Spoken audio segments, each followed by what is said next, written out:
ایک دن حضرت عمر بیٹھ کے رو رہے تھے تو کسی نے کہا حضرت رو کیوں رہے ہیں؟ فرمایا کہ میں اس لیے رو رہا ہوں کہ فلاں پل سے بکریاں گزری ہیں تو پل کے اندر شکستگی تھی، ٹوٹا ہوا تھا پل درمیان میں کچھ، اس میں ایک بکری کی ٹانگ ٹوٹ گئی ہے تو میں ڈرتا ہوں کہ میرا رب یہ نہ پوچھے کہ عمر تو نے پل صحیح تعمیر نہیں کروائے تھے کہ ایک بکری کی ٹانگ کیوں ٹوٹی ہے۔ یہ ہیں حضرت عمر رضی اللہ تعالی عنہ۔ اللہ اکبر۔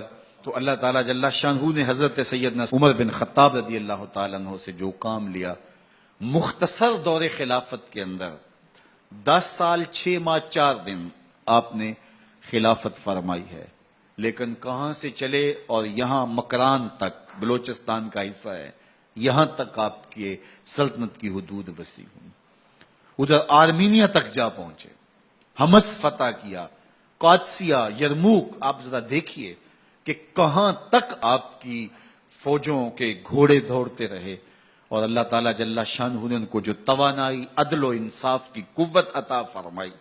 اللہ اکبر۔ جب زمین پہ عدل کیا ہو تو زمین بھی حکم مانتی ہے، اور حضرت عمر وہ تھے جن کا حکم ہوائیں بھی مانتی تھی، زمین بھی مانتی تھی، جن کا حکم جو ہے وہ آگ بھی تسلیم کرتی تھی اور دریا بھی ان کا حکم مانا کرتے تھے۔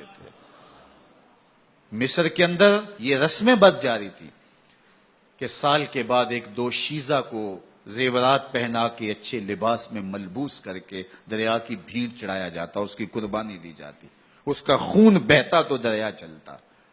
جب مسلمانوں نے مصر فتح کیا تو گورنر نے لکھا کہ اسلام تو اس طرح کی رسوم کی اجازت نہیں دیتا، لیکن خشک سالی ہے، لوگوں کی فصلیں ویران پڑی ہیں، تو حضرت کیا کیا جائے؟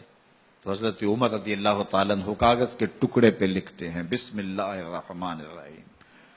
مصر کے نیل کی جانب عمر کا خط لکھتے ہیں، اے نیل اگر تو اللہ کے حکم سے چلا کرتا ہے تو چل، ورنہ ہمیں تیرے چلنے کی کوئی حاجت نہیں ہے۔ اور قاصد کو کہا یہ خط لے جاؤ اور جا کے دریائے نیل میں پھینک دو۔ قاصد جا کے خط دریائے نیل میں پھینک دیتا ہے، پانی آتا ہے، ایسا دریائے نیل چلا، 14 صدیاں ہوئی ہیں آج تک کبھی بند ہی نہیں ہوا۔ دریا حکم مانتے ہیں، آگ نکلتی ہے۔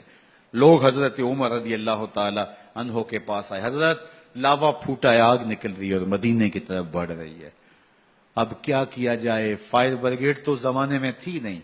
عمر نے اپنی قمیض اتاری، جس قمیض پہ 17 پیوند لگے ہوئے تھے چمڑے کے، کہا یہ قمیض لے جاؤ، جدھر آگ بڑھ رہی ہے آگے ڈھالنا، آگ پیچھے بھاگ جائے گی۔ زلزلہ آتا ہے تو زمین پہ درہ مارتے ہیں، زمین رک جا، کیا عمر نے تیری چھاتی پہ عدل نہیں کیا ہے؟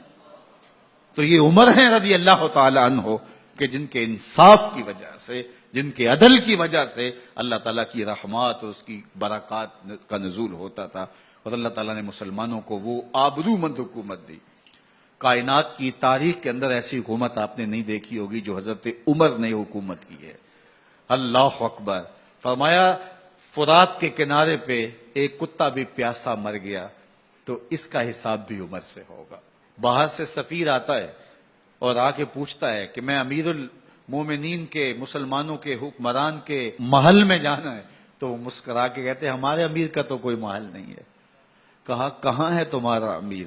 کہا مسجد نبوی میں ہوگا یا بیت المال کے اونٹوں کی دیکھ بھال میں لگا ہوگا۔ وہ جب گئے تو مسجد میں نہیں ہے، اللہ اکبر، وہاں گئے تو وہاں بھی نہیں ہے۔ پھر کیا دیکھتے ہیں کہ عمر رضی اللہ تعالی عنہ جنت البقیع کے پاس ایک درخت کے نیچے اینٹ کا سرانہ رکھ کے سوئے ہوئے، تو اس نے کہا عمر تو نے عدل کیا ہے، تجھے کچی اینٹ پہ بھی نیند آ گئی۔ ہمارے حکمرانوں نے انصاف نہیں کیا اور وہ بند اور محفوظ کمروں کے اندر بھی سکون اور چین کی نیند نہیں سو سکتے۔ حضرت سیدنا عمر رضی اللہ تعالیٰ عنہ نے اس طرح ان امور سلطنت نبھائے۔ آپ دن کو لوگوں کی دیکھ بھالی کرتے، لوگوں کی ضروریات سنتے سمجھتے، اور جب رات پڑتی لوگ سو جاتے، عمر مدینے کی گلیوں میں پہرا دیتے۔ کائنات نے کوئی ایسا بھی حکمران دیکھا ہوگا؟ اللہ اکبر۔ وہ مجاہد جو مختلف محاذات پہ گئے ہوئے ہوتے، ان کے گھروں کی دیکھ بھالی کرتے، ان کی ضروریات کا خیال رکھتے، ان کی آبرو کا پہرا دیتے۔ راتوں کی تنہائیوں کے اندر حضرت عمر اٹھتے اور جا کے گشت کرتے، چکر لگاتے، دیکھتے کوئی آنکھ پر نم نہ ہو، مفلسی کا کسی گھر میں ماتم نہ ہو۔